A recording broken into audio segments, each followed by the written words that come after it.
Kurang rekod. Halo semuanya. Nah, kali ini kita mau ngobrolin isu seru nih. Sebelumnya kenalin dulu, nama aku Majid dari Prodi Teknik Mesin. Aku Sandra dari Prodi Teknik Mesin. Aku Ayu dari Prodi Akuntansi. Aku ini dari Prodi Akuntansi. Nah, hari ini kita mau bahas sesuatu yang menarik nih dari Kulon Progo. Ceritanya tentang pasir besi, petani pesisir, dan dilema antara pembangunan sama pelestarian alam. Wah, ini topik berat sih sebenarnya, tapi menarik juga. Jadi gini, di pantai pesisir selatan Kulon Progo itu ada rencana tambang pasir besar-besaran. Iya nih, yang bikin unik itu kan tanah di sana tuh sebenarnya lahan pertanian produktif. Petani di sana nanam semangka, cabai, sama melon. Hasilnya tuh katanya bagus banget. Tapi pasir besinya itu juga kan berharga banget untuk industri. Jadi ada tarik-menarik kepentingan juga nih. Nah, jadi sebenarnya apa sih yang bikin tambang ini jadi kontroversial?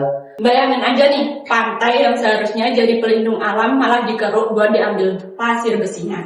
Pohon-pohon penahan angin kayak cemara sama pandan ditebang, akibatnya gampang abrasi, air laut itu masuk ke daratan.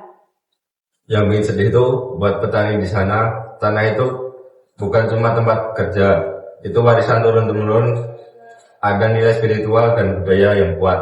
Mereka bilang tanah itu ibu pertiwi.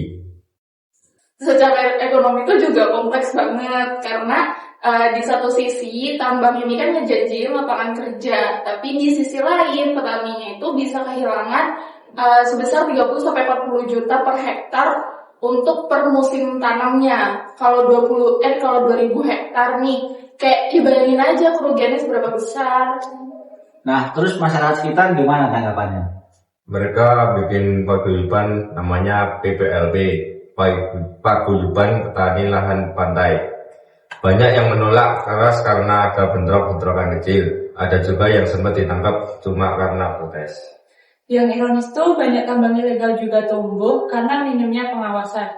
Katanya sih kadang nambangnya malam-malam sembunyi-sembunyi gitu. Koordinasi antar instansi itu juga berantakan banget kayaknya, kayak dinas SDM, DLH, polisi, pemerintah, desa, itu tuh kerjanya tuh sendiri-sendiri, akibatnya ya pengawasannya nggak terstruktur. Nah, terus gimana dong solusinya? Apa mesti berhenti total tambangnya? Kalau menurut aku sih perlu zonasi yang jelas ya. Jadi area yang boleh ditambang, mana yang harus dilindungi. Dan kalau mau nambang, teknologi yang dipakai itu harus ramah lingkungan. Setuju banget, jangan sampai semua area diespoliasi, harus ada bagian yang dijaga buat konservasi. Aku punya ide nih.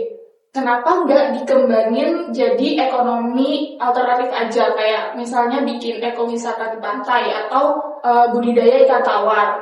Jadi masyarakat tuh ya tetap punya pilihan lain selain jadi buruh tambang. Betul tuh, bisa juga buat pelatihan-pelatihan usaha hijau. Jadi kemampuan masyarakat bisa diversifikasi. Praktisnya gimana tuh implementasinya? Jadi gini, buat pantai yang udah rusak itu bisa ditanami vegetasi aslinya. Contohnya itu ada cemara udang sama pandan laut, itu tuh bisa bantu cegah abrasi. Masyarakat bisa dilibatkan jadi pengawas lingkungan. Mereka kan yang paling tahu daerahnya. Teknologi itu juga bisa dimanfaatin kayak pakai drone atau citra satelit gitu buat pantau aktivitas tambang ilegal, atau kayak bisa nambah sensor buat deteksi kerusakan lingkungan supaya lebih cepat. Wah, kayaknya bisa kolaborasi sama kampus-kampus ya buat penelitiannya.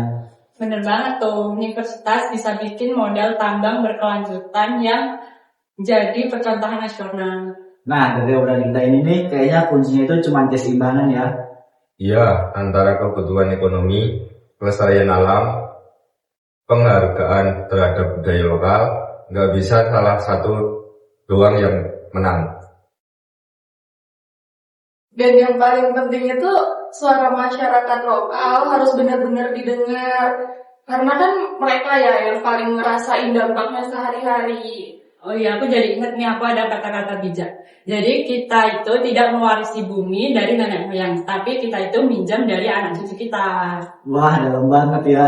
Jadi intinya pembangunan itu perlu, tapi harus tetap bertanggung jawab dan berkelanjutan ya. Oke guys, waktu kita udah hampir habis nih. Ada closing thoughts. Mari lebih peduli sama lingkungan sekitar kita. Hal kecil yang kita lakukan bisa bikin perubahan yang besar. Dengarkan suara mereka yang seringkali diabaikan. Setiap komunitas punya cerita dan nilai yang berharga.